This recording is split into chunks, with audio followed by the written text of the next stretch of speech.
coach's box. Must have been an extraordinary sort of day.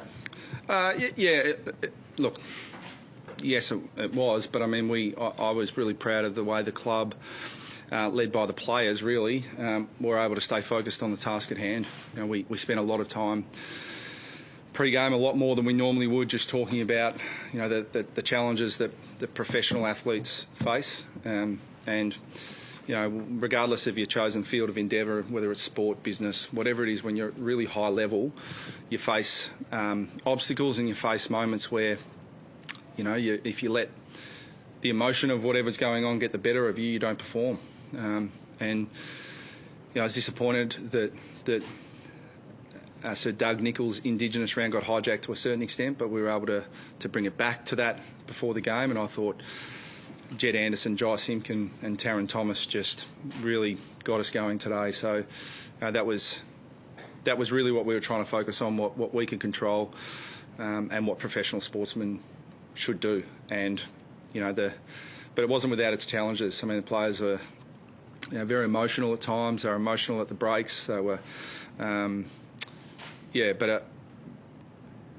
I thought my job today was to keep them focused on the task at hand and contest to contest, and you know, they were just super today in all aspects. Sorry, who do you think hijacked it, Brad? Well, I mean, speculation is out there, and there's a lot of discussion. Look, and I'd like to elaborate further, but I just, you know, unfortunately our VFL team is about to play, so I haven't had a chance to speak to them. I obviously would have liked the opportunity to speak to the players before I speak to anyone else, and I haven't had that opportunity, so I'll speak again tomorrow and after I've spoken to the VFL players tonight. It seemed pretty emotional when you were walking off the ground with the players. What was going through your head at that moment? It was just more looking at them. You know, there were players there that, I mean, I've coached Ben Cunnington from the day he walked in to the football club. Jamie McMillan the same. You know, the older players that, you know, Robbie Tarrant, Scott Thompson, Jack Siebel, you know, we've been together this entire time. So they were, you know, they were emotional, which tends to set off a bit of a chain reaction. I pride myself on keeping it together, but and I think you know, largely we did, because as hard as I'm trying to talk about the team, it's the reality is that all the talk out there affects people in different ways. Jack Siebel said on radio today that he fielded a number of calls from teammates last night. Are you able to elaborate on yourself last night and whether you spoke to the players, or was it purely as you arrived today? No, I spoke to the players as a group. You know, I certainly didn't want the players to fragment. So no, I mean, clearly there was a bit going on. You know, so I just turned my phone off and told Cameron Joyce, our chief of footy, to keep the players focused on what they needed to focus on, which was the game tomorrow. Ben Cunnington said he doesn't follow Twitter, doesn't follow news at all, and said how shocked he was. How many of the group do you think would have not been aware of what was going on when they rolled up here today? Is there a better couple? No, there wouldn't have been any of them that knew what was going on, because as much as everyone likes to think they know what's going on, the people who are in charge don't know what's going on. So. Ben Cunnington on the telecast after he said it was like losing a member of the family. I mean, how do you feel when your players sort of say things like that? Yeah, it's look, that's why I love coaching. I mean, I love footy. Footy's been AFL footy's been part of my life, my entire adult life. You know, I was drafted out of school and have never left the game. So I absolutely love the game, and I love high performance. I love elite sport. And I love lifelong learning. But above all of that, it's mentoring, coaching, educating, and you know, in a strange sort of way, fathering young men who become, you know, the people and the players they are, and that is just I can't tell you how satisfying that is.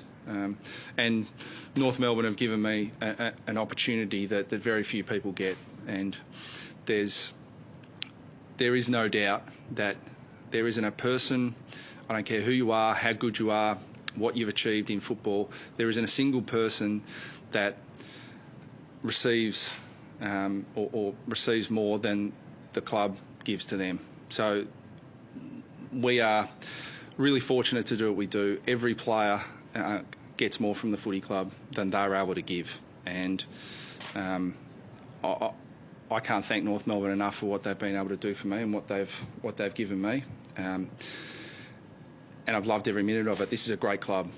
Talk about our club. It is a great club. We've always had our challenges, but this club will endure, and provided we continue to have people in positions of power that always put the club first, the club will be in very good hands. You shared a moment with Reece Shaw before the game. Was that the handover, like many think? We'll talk more about that tomorrow, but I feel personally responsible for bringing Reece Shaw to our club. So I think he probably envisaged a longer partnership together. But Reece is an outstanding young coach. He's already built great relationships with our players. So I felt that I haven't finished the job in terms of mentoring him, but he's accelerated so quickly that he's already a very good coach in his own right. How many times have you been across the 10 seasons as coach in the song there at the end? You notoriously like to stay away from that. And what was the emotion through that? It's a pretty special moment.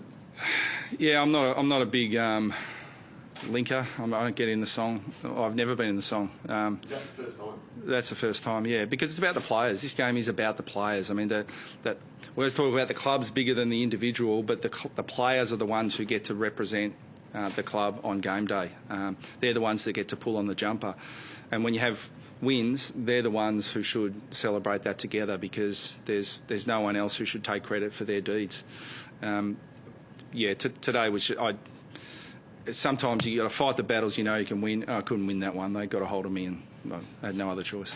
Just before the press conference tomorrow, were you hoping, say 24 hours ago, that it was going to get to tomorrow and none of this would have, I guess, emerged? Or were you sort of realistic to think that it would sort of escape and the news would get out like it has? I think I had every reason to, because the strategic direction I put forward to the club was weeks and weeks ago, not days ago. So there's been no indication that this would come up. I came to work yesterday expecting business as usual. I left work expecting business as usual. But on the way home, it wasn't. Was the press conference for Sunday planned? No. No, that was decided today. Fred, there was a suggestion that you had words with David King at three-quarter time during the three-quarter time exchange. Was that right? Not right? No, I haven't spoken to David King in years. Did you make a beeline for him at all? Because the camera showed it. Yeah, I get frustrated sometimes when the cameras are too close to our huddle, but there was a time I put my shoulder straight through David King, and it was at the Gabba in the early 90s or late 90s. And he didn't respond then either. So, no, I'm not about to start doing that again. Coach, not a player. Have you been frustrated by some of the former players of this footy club and their commentary on you? No, everyone's entitled to their opinion. But I think I would hope in due course that people who really know, and there are people who have played for football clubs that are automatically, people think that they've got a unique insight. I mean, I with due respect, I haven't seen any of those people at our football club ever. I mean, the only time I invited David King to come down and present a jumper to a first-year player, and he chose not to come. So they don't have any unique insight. I mean, they've played, but there isn't a unique insight. So I focus more on the people who do know. So, sorry, just backing over, did you not say anything at all to David King? No. At all? Okay. No. When you spoke about that strategic direction that you put forward to the club a few weeks ago, did you have any semblance that it would end like this? Was there any feeling in your own mind that it would get out in the wrong way? With people like you around, mate, there's always a chance. But it's not really I hope that that's not the story at the end of the day, because you like to. I mean, it's just common courtesy things. Like I would have really liked to have spoken to the players. There are players who are thinking, what's going on? So that you know, my even my manager's angry with me because I didn't talk to him. But I mean, the most important reason why I didn't talk to him is because you can't. I just refuse to have any speculation or accusation that you're manipulating circumstances. My attitude's always been that I want to do what's best for this football club, and I've always said I would do that, regardless of what that was, regardless of what the circumstances were. And so, it's just really important to me that that I've always spoken to the club at every contract renewal about, you need to be sure that I'm the right person, and when I'm not, and when I think I'm not, then I'll put options forward for you. How comfortable are you that the last 24 hours have played out okay? Yeah, again, I don't think it matters in the long run.